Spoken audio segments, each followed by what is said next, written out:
meron po tayong middle bulletin po kanina pa po umaga, pero meron po lalabas ngayong 11. Pero may mga nauna na po information, pero hindi po official. Lalabas po siya 11 a.m. po today. Tayo po ay nasa signal number 2 na. Pero gusto ko pong, may dalawa po kasing forecast from Pag-asa sa Within Philippines. Ang Within Philippines po ay base po yan sa US at sa Japan. Ano po?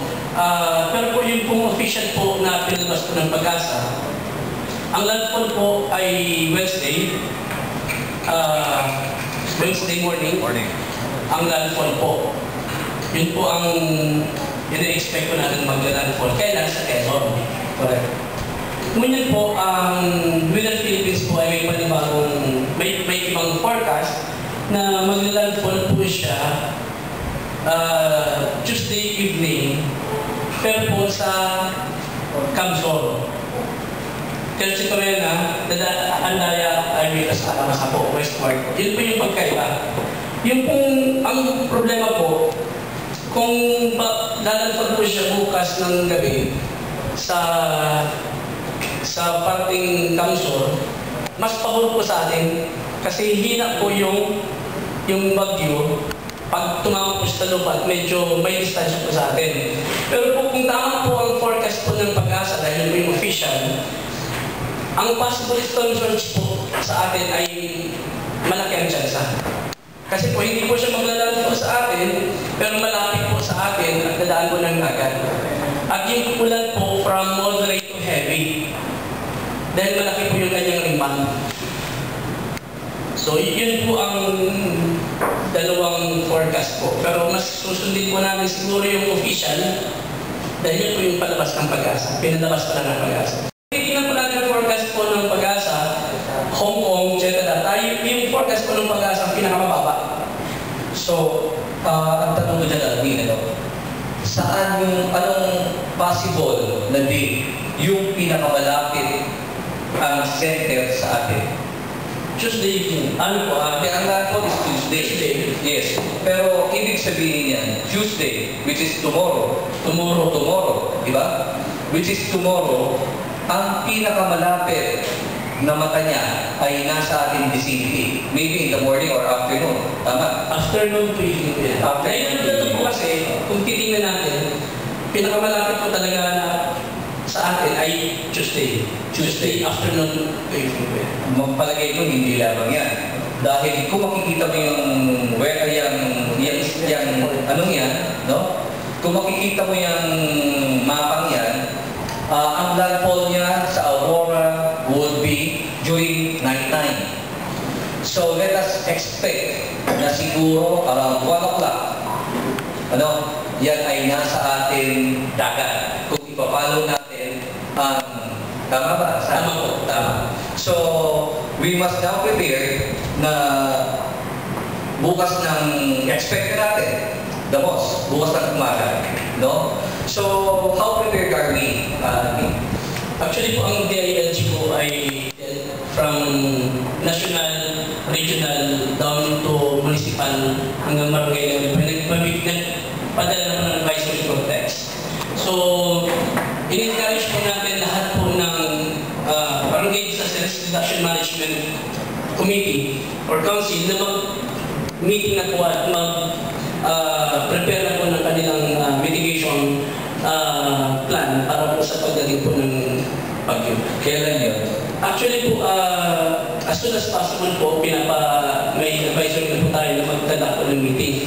Ang MDRRMC po ay mag-meet po mamayang hapon, alas 2 po, para po magsagawa na rin po ng plano at mitigation measures para po sa landfall, possible landfall, ito pong ating pong inaasang bagyo.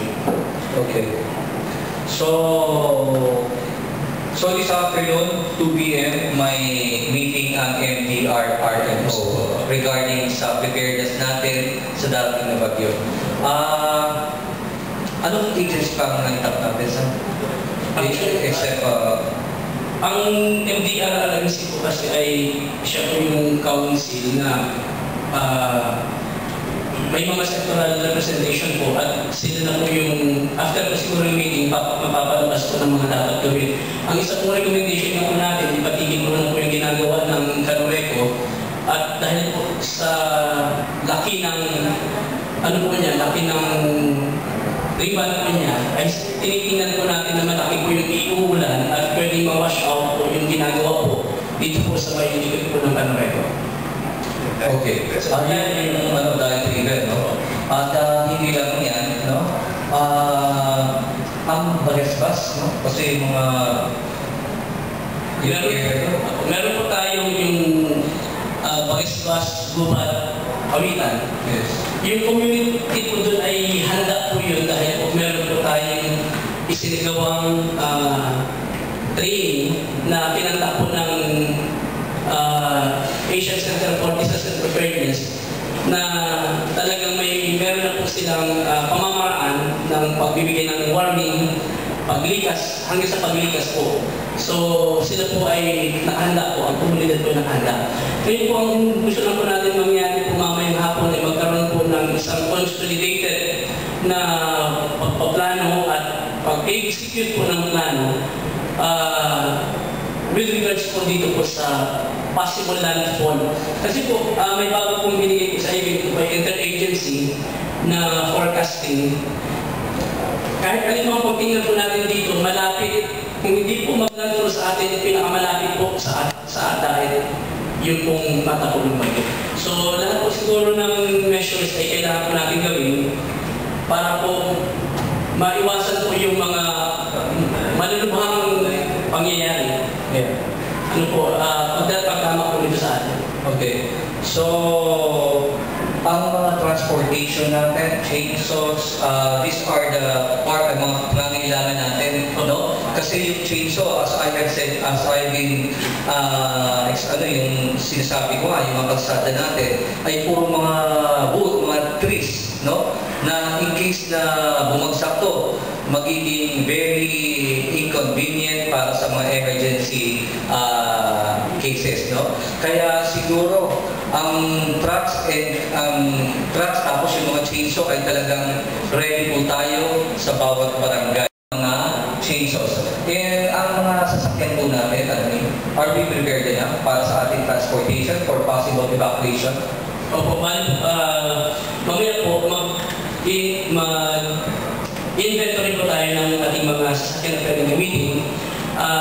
Pinatawagin po natin ang engineering department dahil sa kanilang infra audit kung alin pa pong mga government businesses ang pwede pong gawing temporary shelter area. Mag-inventory din po tayo ng mga eskwelahan na pwede pang gawing evacuation center. Dahil may mga low-lying areas po tayo na kung saan natin yung eskwelahan na hindi na po natin i-encourage na maging evacuation center, lalo na po kung baha ang pag-usapan. Kasi tinitingnan po natin itong bagyo pong ito ay may malaking dalang ulan. Ano po? Kaya mamaya po, pagkatapos po ng pagpupulong, agad po natin ipapalabas kung ano po na pagkasundaan at ano po yung plan po na ating napaganda. Okay. So, ang transportation natin ay maayos na, ano? Ang mga relief, mga foods, kung sakaling man, are we enough generator set para sa ganito? Actually po meron po tayong budget, nakabudget sa response, meron din po tayong nakabudget sa stockpiling. Ang pinapahanap ko na lang po ngayon ay yung pong kasunduan po natin with NFA, kung nasaan po yung yung MOA natin with NFA, kasi kailangan po ma-renew po yun para makapagbigay sa atin ng makautang po tayo ng mga bigas na kakailanganin sa NFA. Kasi po, pag hindi po na-renew po yung MOA with NFA, ang mangyayari po yun, kailangan mag-cash out para bigyan po tayo ng bigas. Ang mga establishment naman po, kahit wala tayong MOA, under the law po, during calamity, hindi po sila pwedeng tumanggi kapag tayo po ay kumuha o nag-request, nag-purchase order ng mga kakailanganing pagkain para po sa ating consumer. Okay. Second is the communication ng ating mga barangays. Are we prepared for this kind of mga radio network maybe we can tap on Canora and the Cabalita for this kind of purposes. Actually po, meron po tayong communication line with different sectors in barangay. May maayos na po tayong line na establish na po natin yung online. Pero kahit po meron na po tayong establish na gano'n, may mga problema pa rin po kasi katulad po ngayon sa DRR office, yung pong dahil sa pagpalit po ng bayan from span to wide, medyo hindi pa po maayos yung ating communication line sa telepono. Pero kung meron po tayong frequencies, radio frequencies na nagagamit, papunta po sa mga barangays. Pero despite of the kahandaan po sa communication po natin, magpapabandil pa rin po tayo. Kasi yung ating pong emergency transport vehicle ay equipped na po siya ng public address system at paiikutin po natin yan sa lahat ng barangay para po magsipaghanda at maibigay po ang kaukulang informasyon. Yes, okay. In case na talagang malakas ang bagyo or dumaan sa atin, definitely ang cellphone ay mawawala yan. Correct? So, yung lumang tradisyon natin ng radio ang kailangan natin dito. So, we might ask the Cabalita or the Canora na doon sa bawat barangay na pinasasakupan nila. And we should, siguro, I will be asking also the Cabalita, ang organization nila, na baka pwedeng gawin tayo dito na parang headquarters ng kanilang reporting. So that alam natin ang situation in all aspect. Okay? Siguro kausapin natin, sino bang head na kabalikat natin ngayon? Mamaya po, darating po sila kasi may naman po sila ng council. Yes. At yun, meron lang po tayong binuong joint operation team. Yeah. Kasama po ang radio groups dyan, kasama po ang Bureau of Fire, PNP, na sinanay po natin nung nakaraang bakasyon, nung nakaraang summer vacation po. At meron na rin po tayong joint operation center na kung saan doon po yung kanilang maging dispatch area. At tama ka po guys, mas maganda po na yung mga member ng Canora, ng radio groups, na kung saan sila nakatirang barangay, ay doon na lang po sila i-assign na magbato ng mga information kung ano po pangyayari dito po sa ating pong command center. Yes. Tomorrow, during our ENBAC, let us all be prepared enough to attend at mag-facilitate ng calamity ito. At siguro, sana, no? So, lahat po tayo matutulungan para po sa signal number po na tayo na medyo mainit. Mas maganda siguro na ma-explain natin so bakit number tayo po. Kaya pa na-declare tayo ng signal number 2 dahil kung sa distance ng bagyo or sa hangin na pwede natin tanggapin mo yung mga araw na Yung proximity po ng mata ng bagyo po yung naging basis po niya. Saka po yung gustness ng hangin, upang sumusong hangin sa same po within the area po.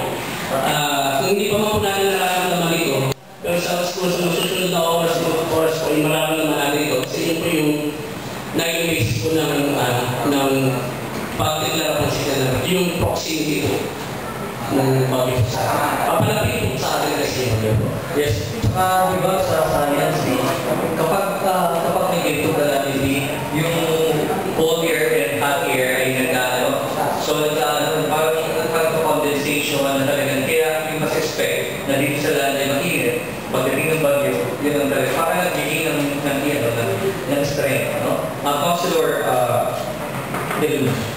Pero, hindi man sure, magiging malakas po ba yung impact or yung organ natin? Yes. Pagkakabaan ko yung kailangan. Kasi kanina na-mention po ni Alina, yung storm surge, yung difference ng baka. Hindi na nakatulad sa nangyari sa Iran, baka medyo, so baka po ganyan. Yes. Kasi nandito lang ang radio, gano'n ba yung posibilidad na impact nito kung gano'n kalakas or ano yung pinaka-possible na maapektuhan so baka po pwede nangyayari. Yeah, please. Lahat po kasi ng pinag-usapan po natin ito pa yung forecast po ng pag-asa sa ng ibang ahensya na nagtatrack po ng bagyo. Tinitingnan po kasi natin ang magkaroon ng storm surge kasi po kung medyo ang mata po ng bagyo ay hindi po tumama sa lupa at yan po idadaan po sa dagat. isipin po natin ang mata po ng bagyo ay vacuum po yan. Yan po ay kumbaga kalmada, tuminong. At yung dalawa po nag-iikot na hangin, dahil ang hangin po ay may kakayanan, saka may characteristic na i-feel lahat ng vacuum. So umiikot po yan papunta sa gitna. At habang umiikot po yung dalawang yan, isipin po natin sa isang planggana na nagpaikot po tayo ng tubig, di po ba yung gitna lumalalim. Pero kung itaas po natin yung nag-iikot, itaas po natin at mayroong tubig dito, yung pag nag-iikot po siya, ang tendency po ng tubig ay umangat, hihigupin ng vacuum habang umiikot siya. Yan po ang nangyayari at pwedeng mangyari sa dagat habang dumadaan po siya sa dagat, malapit po sa baybayin. Na higupin po yung tubig nung mata ng bagyo at mamaga kung tumaas yung tubig. At pag tumaas po yung tubig, pag bumampas po dito sa atin, dito po, tataas po yung level ng tubig. So yun po ang tinatawag po natin storm surge. Sinisip ng mata ng bagyo yung tubig kung saan po siya papunta.